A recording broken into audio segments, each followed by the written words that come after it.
Good morning, everyone. We're here at ZDTs, and I'm here with Danny Donhauser. Danny, can you tell me about yourself? Tell me about myself. Yeah. I'm Danny, ZDTs owner. Okay, tell me about the actual music I go part. on What's and going on about myself. I hear you. Well, let's talk about the music part. Yes. Tell me, when did you first open? 2007. That's cool. Okay, and your first ride was here? We had 5 attractions. It was all the main building. So we had the Max Flight Simulator. It was just a Max Flight Simulator. Didn't have the jet with it. We bought that new in 2009. We had a red one in there. We had the bungee trampoline, the 25-foot climbing wall, 20 or so video games, and then our big jungle land with Velocity. Nice. And that's what we started out in the kitchen. And after that, the following year, we opened up the go-karts and had an indoor 300-foot track. That was in 2008. Okay. And then in 2009, we added a fun slide that's no longer here. We took that out to add the water slides. In 2009, we also added the parachute drop.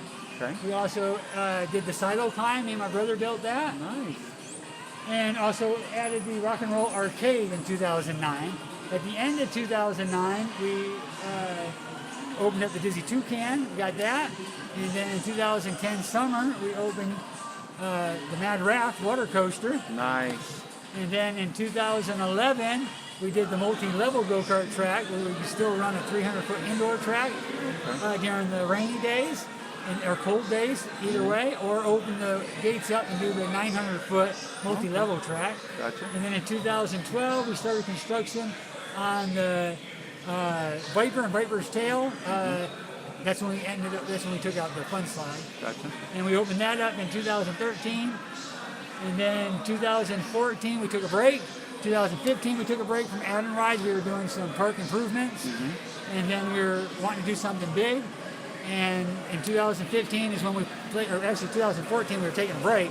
The only reason we took a break for 2015 is because we placed the order for the Gravity Group Switchback. Wow. Which started construction at the end of 2014.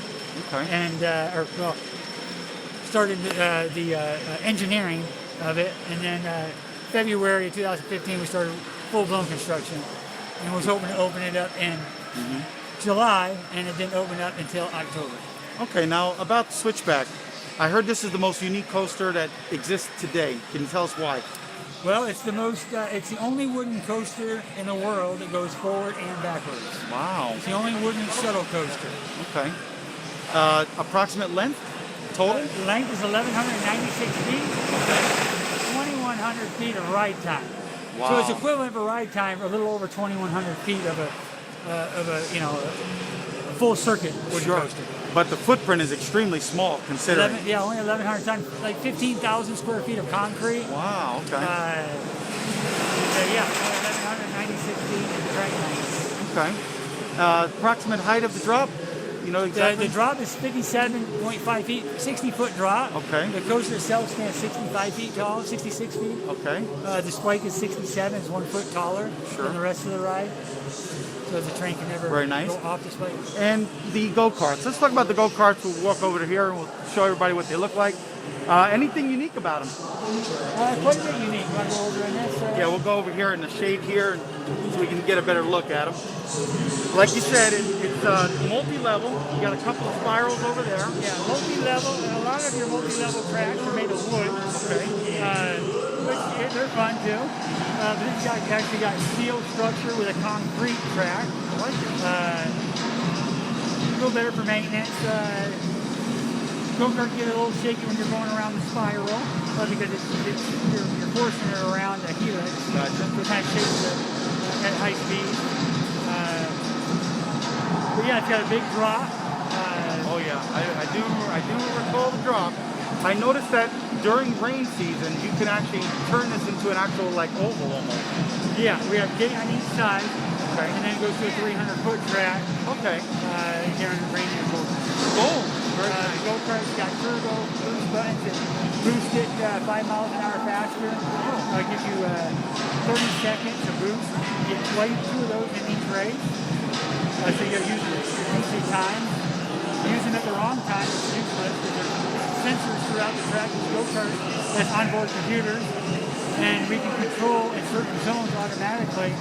If you ever ridden them, it automatically slows you down in certain spots. I noticed that, especially right there at that turn up there at the top. We don't want you coming inside Absolutely. at a high speed.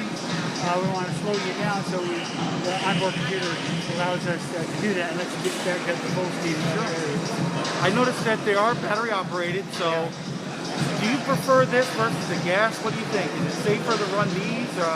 Environmentally, I'm sure, right? Environmentally, they're better. You don't have to have that fuel sitting around here, so you don't get those fumes, even though it's an indoor building, it's got plenty of doors, so that wasn't a real bad thing. Some people, very few, would say something about the fumes, but it really wasn't really all that bad. We did it because it had the onboard computers and we were able to have more control. Okay. And with our gas powered, you couldn't control. And when you're operating with the general public on go-karts, a lot of people for the first time racing around, kids, even some adults, they'll get on and never have driven before, and can get kind of scary sometimes, right? Absolutely. So, with the electric go-karts and the onboard computer, our ride operators can hit a button. Let's say like an e-stop. It's a stop button. And it automatically, the motor will actually charge and brake the go-karts. Within 12 feet, we can completely stop the go-kart to a dead stop. Nope. Where our gas power, we had a kart commander where you could hit it and it would stop them from hitting gas, but it wouldn't break it. So they could roll for 100 yards before it would stop them. Absolutely. We could literally hit stop coming down the drop, and before they hit the bottom, okay. And they can't move at all. I noticed that your team here, you got your, they're cleaning after every race for safety? Every ride gets, wherever the customers touch, they get completely sanitized and cleaned down every single race. I noticed that. Every single ride, the customer gets off. Video games, we have 2 arcades, and even on them, there's an operator on each, an employee on each one, and they see somebody get off of a game, they go straight to it and clean it. Yes, it costs a lot more, it's not more expensive to have somebody. Normally we wouldn't be sitting there cleaning them every second of the day. We keep our place very clean. That's why our Jungle Land, with our velocity, it's got little soft balls. We got it closed through COVID. Well, how are you supposed to clean between any run? How can you send customers in there to play these little soft balls and kids that are throwing at their face, getting in driplets, it's getting touching their hands constantly? There's no way to sanitize that stuff. It takes us 4 hours to clean the entire Jungle Land to do a thorough cleaning, but they'll spend 2 hours of cleaning at the end of every night, hour and a half. You'd have to do that first session and only to see a family to go, it's just impossible to be safe. So. I understand. But it's good peace of mind for the customers, though, the guests, that we know that this is happening, and we do see it. I just wanted to bring that up, that it is nice to have it.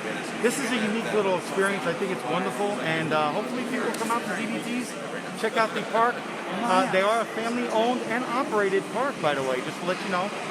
Danny's the owner, and he's here at times. His wife's here all the time. Sarah's here all the time. And your son I've seen a lot too, Zach. So that's awesome. Well, thank you, Danny, for your time. I appreciate it, sir. You have a great day.